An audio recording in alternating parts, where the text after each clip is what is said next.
रजनी जी, हमने एक फिलॉसफी लिखी है, एक किताब लिखी है और उसमें हमने ये कहा है कि सारी दुनिया इच्छा से बनी है और इच्छा से ही चल रही है और आप जो है कोई आत्मा नहीं है, एक इच्छा है और जो निकल के जाती है जब आपका शरीर को छोड़ के जाती है वो भी आत्मा नहीं है, इच्छा है। तो आप इसमें क्या अपना दृष्टिकोण रखेंगी, अपना क्या पॉइंट ऑफ व्यू है आपका, वो बताइए।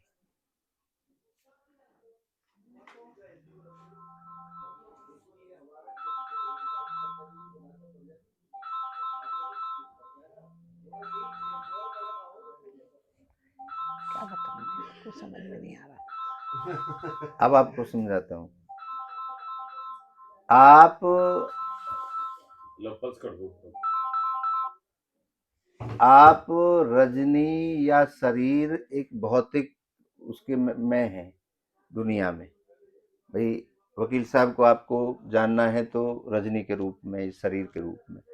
लेकिन अगर आपको स्वयं को पहचानना है तो आप एक इच्छा हो। मेरा कहने का मतलब ये है। तो इच्छा से ही आप चल रही हैं, ये तो मानती हैं, हाँ या ना? हाँ बिल्कुल। जब आप इच्छा से चल रही हैं तो मरने के बाद इच्छा ही तो जाएगी निकल के, फिर शरीर में इच्छा थोड़ी रहेगी, ना हिलेगा, ना डुलेगा, ना कुछ नहीं सांस होगा लेगा। जी, तो कुछ जो निकल के जा रहा है वो हमने अपने दर्शन में लिखा है। वो इच्छा निकल के जा रही है और जो आ रही है, जो जन्म ले रही है, वो भी इच्छा है। ऐसा हमने अपनी किताब में लिखा है। अच्छा।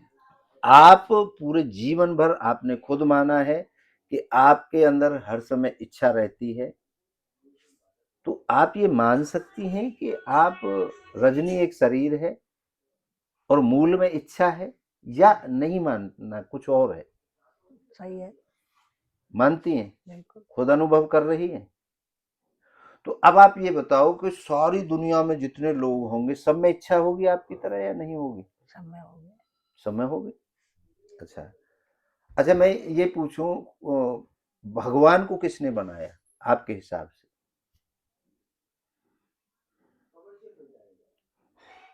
भगवान को किसने बनाया? भगवान को कौन बना सकता है? बताओ। भगवान ने आपको बनाया? बिल्कुल। तो आपके माँ बाप ने क्या किया?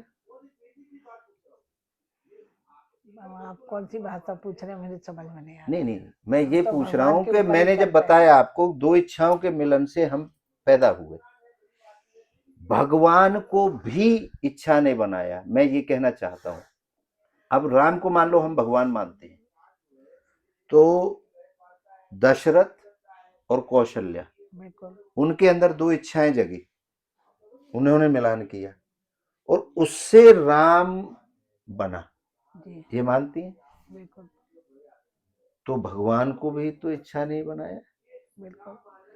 जो इंसान के रूप में आए वो इच्छा नहीं बनाया। नहीं नहीं, मैं ये कह रहा हूं बगैर इंसान के रूप में भी आया, वो भी किसी की तो इच्छा हुई होगी। बिल्कुल। भाई भगवान ने सबको बनाया ऐसा आप मानते हो, लेकिन दूसरे धर्म के लोग मानते हैं अल्लाह ने सबको बनाया, तीसरे धर्म के लोग मानते हैं उसने बनाया। तो कितने भगवान बैठे हैं ऐसे वहां पे? हमने भगवान को बनाया, इच्छा ने भगवान को बनाया। जैसे मैं एक एग्जांपल देता हूं, मेरा मंदिर है इच्छा पूर्ति धाम, मेरी इच्छा हुई मैंने वो बनाया, मेरी इच्छा हुई मैंने वहां मूर्ति बनाई, मेरी इच्छा हुई मैंने उसकी पूजा की, और अब जिसकी इच्छा हो रही है वो उसकी पूजा कर रहा है। भगवान को किसने बना दिया? इच्छा ने बनाया ना। वो इच्छा किसमें हुई ये नहीं कह रहा हूं, मैं मूल की बात कर रहा हूं, इच्छा की। तो आप ये मानती हैं कि आपके अंदर इच्छा रहती है, आत्मा नहीं रहती? आज कुछ महसूस हो रहा है, या ये है कि ना जी ना, मेरे में तो आत्मा ही रही है मेरे से बात करने के बाद? बिल्कुल सही बात। कुछ बदलाव हुआ विचारों में? जी। भगवान किसने बनाया है? इच्छा ने बनाया। इच्छा ने बनाया है। मैं ये नहीं कह रहा मेरी इच्छा ने बनाया, या आपके अंदर है, हम सबको इच्छा ने बनाया है। क्यों? एक ये कहते हैं हमारे, मैं धर्म की बात करूं तो सनातन धर्म में ब्रह्मा है जिसने सृष्टि को रचा है, यही सुना है? तो हमने पूछा जी ब्रह्मा कहाँ से आए, ब्रह्मा को किसने बनाया? तो उन्होंने कहा जी उससे पहले ओम था। ओम को किसने बनाया? बोले जी हमें नहीं पता। फिर हम साइंस के पास गए, दूसरे धर्मों के पास गए, किसी के पास कोई जवाब नहीं। साइंस ने कहा जी ब्रह्मांड है जो सबको चलाता है। हमने कहा ब्रह्मांड कहाँ से आया? बोले जीरो से आया है। जीरो कहाँ से आई? हमें नहीं पता जी। तो फिर हमने एक थ्योरी दी, इच्छा की इच्छा हुई, उसने जीरो बनाई। जीरो की इच्छा हुई, ब्रह्मांड बनाया।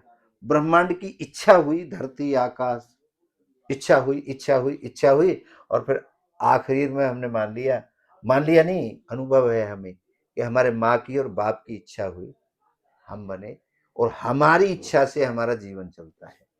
तो ये गणित हमने निकाला है अपनी किताब में। इसके अलावा कोई और गणित आपको नजर आता है जिंदगी जीने का, या इच्छा सबसे प्रबल है, सबसे बड़ी है आपके हिसाब से? इच्छा ही प्रबल हुई। ठीक पर बोला। तो अब अपनी इच्छा की पूर्ति के लिए आपने काम करे हैं सारे। कुछ इच्छा ऐसी भी है रजनी जी जो अभी तक पूरी नहीं हुई? ऐसा कुछ नहीं है। कोई तो होगी, एक आध तो अपनी होगी हैं? व्यक्ति की रहती है, बताइए। अच्छा चलिए मैं ये बताता हूँ। मैं एक ऐसा गणित लेके आया हूँ जिसकी जो इच्छा पूरी नहीं हो रही है किसी कारण से, और वो विज्ञान का वो है, वो मैंने अलग से 1000 पन्ने लिखे हैं, बड़े आसान तरीके से वो इच्छाएं पूरी हो जाएंगी।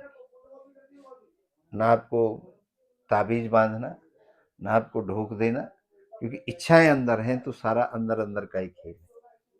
चलिए, रजनी जी ने बहुत बढ़िया अपने जो विचार थे वो रखे, और आखिर में हम रजनी जी से एक बात कहेंगे। जितनी बातें अभी मैंने आपसे कही, ये कुछ जबरदस्ती वाली बात लगती है आपको, या आप खुद अनुभव कर रही हैं, वो हमारे दर्शकों को बताएं। नहीं, जबरदस्ती वाली तो नहीं है, लेकिन हाँ इस बात का तो अनुभव हो रहा है, जैसे आप बता रहे हैं, जिन बातों से इच्छा से ही सारी आगे चलते हैं हम लोग। हर चीज की इच्छा होती है जब वो काम करते हैं। तो हमारा जो दर्शन है ये क्या सारी दुनिया के लिए लागू हो जाएगा? क्योंकि पूरी दुनिया के अंदर इच्छा रहती है, सबके अंदर। वे सबके तो अंदर। ये हमने जो दर्शन लिखा है ये धर्मों से ऊपर उठ के लिखा है, और पूरा विश्व को ये दर्शन का फायदा होगा। तो आपके हिसाब से सबको फायदा होगा, या बिल्कुल होना चाहिए सबको। होना चाहिए? बहुत बहुत धन्यवाद रजनी जी का। रजनी जी ने बड़े व्यस्त टाइम में से निकाल करके और हमारे साथ रजनी जी ने समय बिताया, तो उसके लिए रजनी जी आपका बहुत बहुत धन्यवाद। और एक नई विद्वान और एक नई शख्सियत के साथ हम फिर मिलेंगे। आपको मेरा प्रश्न पता है आखिर में, मैं वह व्यक्ति ढूंढ रहा हूँ इस दुनिया में जिसके अंदर इच्छा ना हो। आपको पता चले तो मुझे ज़रूर बताएं। मैं तो बहुत ज़्यादा घूम रहा हूँ, मुझे तो अभी तक कोई मिला नहीं है। अगर आप किसी को जानते हैं, आपको पता है, तो कृपया मुझे ज़रूर बताएं। आप सभी की इच्छाओं को एक बार पुनः नमन करता हूँ। आप सबकी जय हो।